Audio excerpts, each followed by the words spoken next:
تبين الدموع. Saya pernah mendengar cerita tentang manusia masuk surga dan neraka. Di antaranya kisah tentang wanita tunasusila pelacur yang masuk surga karena menolong seekor anjing. Kisah seorang yang masuk surga tapi belum pernah sholat dan sujud, orang masuk surga dan neraka karena seekor lalat. Pertanyaan saya, apakah saat ini sudah ada umat Nabi Muhammad atau manusia yang sudah berada di surga neraka? Bukankah manusia akan masuk surga neraka setelah hari kiamat? Kisah tentang seorang perempuan WTS membuka sepatunya, sepatu kulit, dimasukkannya ke dalam sumur, dituangkannya ke anjing yang menjulurkan lidah. Bukan umat Nabi Muhammad, tapi cerita tentang Bani Israel. Allah mengampunkan dia dan dia akan masuk surga. Apakah di surga itu sekarang sudah ada orang di dalamnya? Nabi Muhammad dulu masuk ke surga untuk apa? Meninjau-ninjau, menengok-nengok. Orang yang soleh meninggal, rohnya masuk ke dalam burung paruh warna hijau. Burung itu terbang ke sana kemari. Buka kitab Ar-Ruh, ditulis oleh Imam Ibnu Qayyim Al-Jauziyah.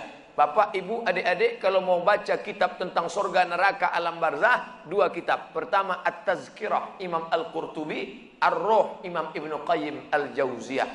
Ada orang-orang dibawa singgah ke surga jalan-jalan. Ini pemukiman, real estate, rumah mewah. Nanti akan ditempati 1 Januari 2018. Tapi sebelum itu orang boleh jalan-jalan, nengok, survei-survei dulu. Makanya orang mati syahid wajahnya senyum. Kenapa orang mati syahid wajah senyum? Karena sebelum nyawanya keluar, malaikat sudah mengepakkan sayapnya. Di situ nampaknya kau akan mati, kau tinggal di lorong blok C nomor 15. Senyum dia. Nah, ini kita sekarang jangankan tempat surga, parkir pun payah. Apa hukumnya jika saya sholat sambil menutup mata agar sholat saya menjadi lebih khusyuk? Apakah ini tak boleh Pak Ustadz? Sebab dulu saya pernah tanya hal ini pada dosen agama, katanya ini tak boleh karena dianggap tak sopan pada Allah. Sementara jika mata saya terbuka, saya sulit untuk khusyuk. Adakah solusi untuk saya Pak Ustadz? Thanks. Ada gambar senyum.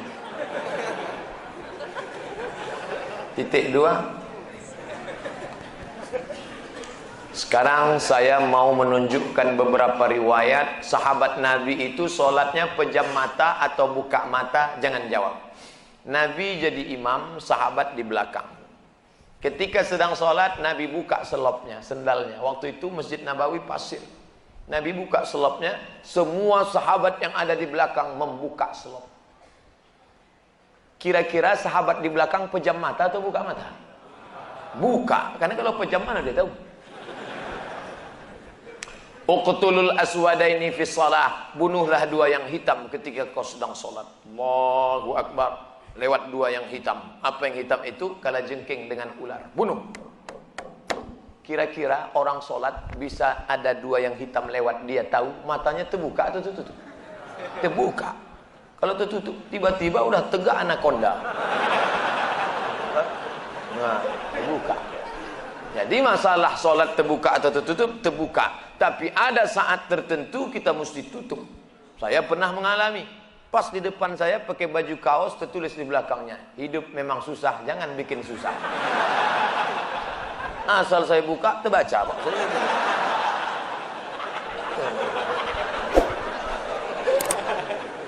Jangan sholat ke masjid pakai baju bergambar-gambar, bertulis-tulis, pakai baju polos. Gambar. Sudahlah hari Jumat, besok terlambat datang ke tengah, tulis di belakang. Emang masalah buat lo? Kita bukan cerita sah tak sah, tapi efek pengaruhnya terhadap ibadah.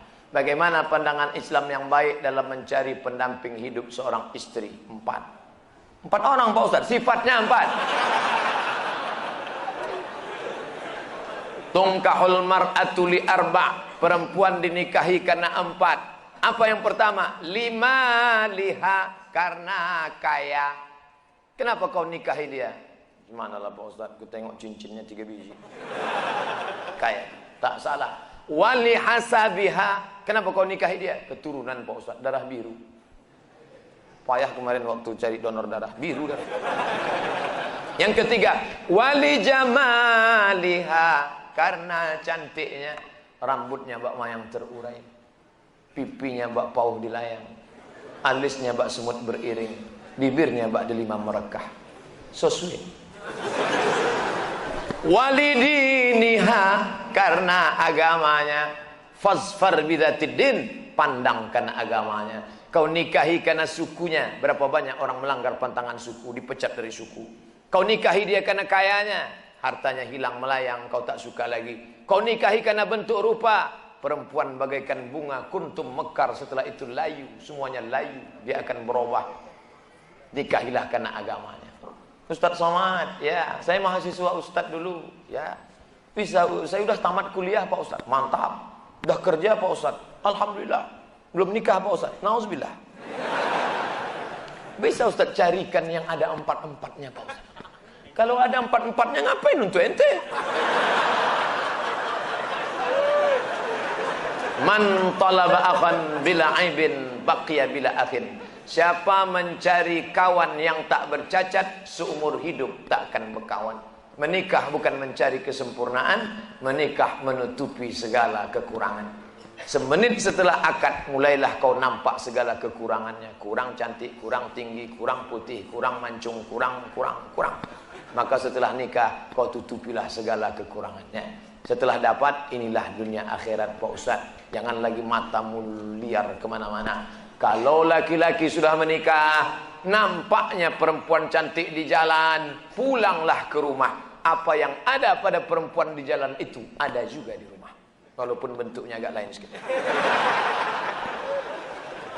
Bagaimana Ustadz menjaga kesehatan begitu jadwal padat? Tadi masuk WA ke sahabat kita, apa kata dia? Kalaulah Ustadz Somad itu made in Jepang, sudah lama rontok. Lalu apa yang Ustadz minum, apa yang Ustadz makan? Semuanya doa jamaah. Cobalah tengok di YouTube, di Twitter, di Facebook, di BBM, doa jamaah. Amin, amin, amin, amin, amin. Semoga Ustadz sehat, semoga Ustadz istiqomah, semoga doa menumpang tuah pada doa, mulut-mulut, tangan-tangan yang soleh. Mudah-mudahan kita bersatu dalam kebaikan insyaallah. Berapa takbir Idul Fitri Pak Ustadz? Berapa hari? Dari mulai tenggelam matahari sore, petang, malam takbir, sampai sore tanggal 13, 10, 11, 12, 13. Allahu Akbar, Allahu Akbar, Allahu Akbar. La ilaha illallah, wallahu akbar. Allahu Akbar, walillahil hamd. Sampai jam 2 malam suara tak serak-serak. Begitu ditengok, rupanya flash disk. Janganlah flash disk, orang lah. Ini banyak nanti flash disk ini masuk surga. CD masuk surga, flash disk masuk surga. Dilatihlah anak-anak muda kita. Latih anak-anak muda. Nih, takbir bukan cuma di masjid. Selama 4 hari itu takbir. Anak-anak, ibu-ibu di rumah sambil masak opor, masak rendang, masak gulai kambing. Allahu Akbar, Allahu Akbar. La ilaha illallah. Garamnya kurang. Apa yang membuat Ustadz tetap istiqomah berdakwah dari masjid satu ke masjid lain? Bukankah Ustadz sudah ada tawaran TV swasta untuk mengajak Ustadz mengisi acara di salah satu stasiun TV yang kita semua sudah tahu kalau tampil di TV bayarannya besar? Ya mau saya harus ganteng. Masuk TV itu 2, ganteng betul atau buruk betul? Saya pula kan tidak pala buruk, tapi ganteng pun tidak juga. Pakaian itu harus begini, harus begitu, itu yang tak bisa. Tapi yang paling berat ini jadwal. Jadwal harus gini. Saya tak bisa jadwal. Saya sudah penuh sampai 2018 Idul Fitri. Saya sudah. Nanti setelah itu barulah kita masuk ke TV-TV. Kok muat?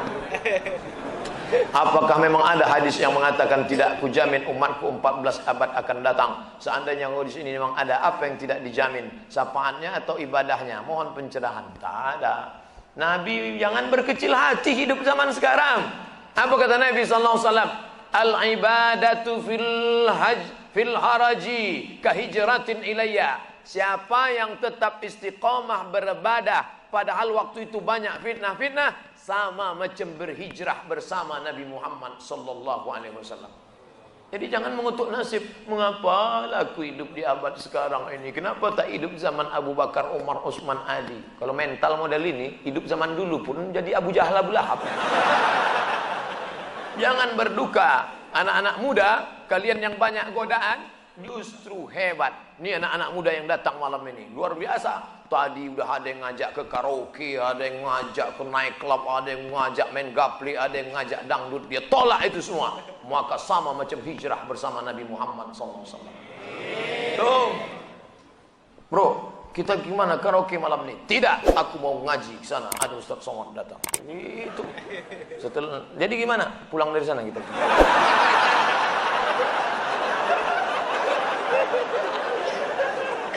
Ada suatu hadis yang mengatakan bahwa menikah itu adalah sunnahku. Barang siapa yang tak mengikut sunnahku maka dia bukan umatku. Bagaimana dengan Imam Syafi'i? Karena dalam buku autobiografi Imam Syafi'i mengatakan beliau tak nikah. Imam Syafi'i menikah. Dari mana Ustaz tahu Imam Syafi'i menikah? Bacalah biografinya.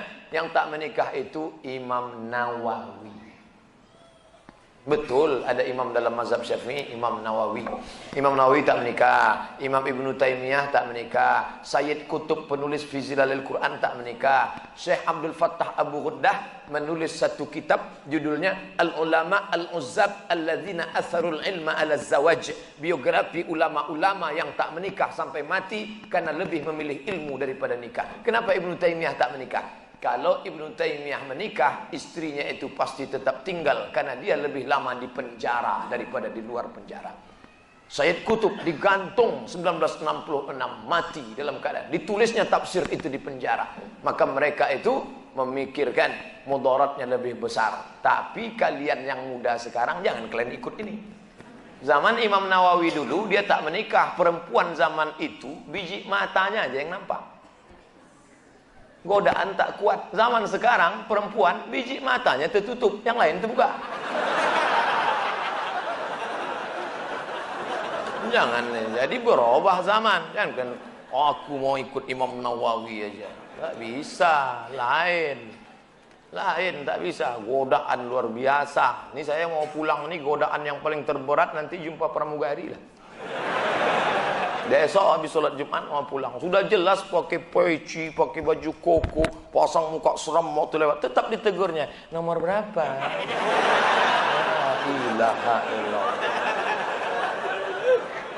Udah dapat nomor kursi duduk saya. Sengaja tak ada senyum-senyum. Tetap dia datang. Bapak seatbeltnya udah dipasang.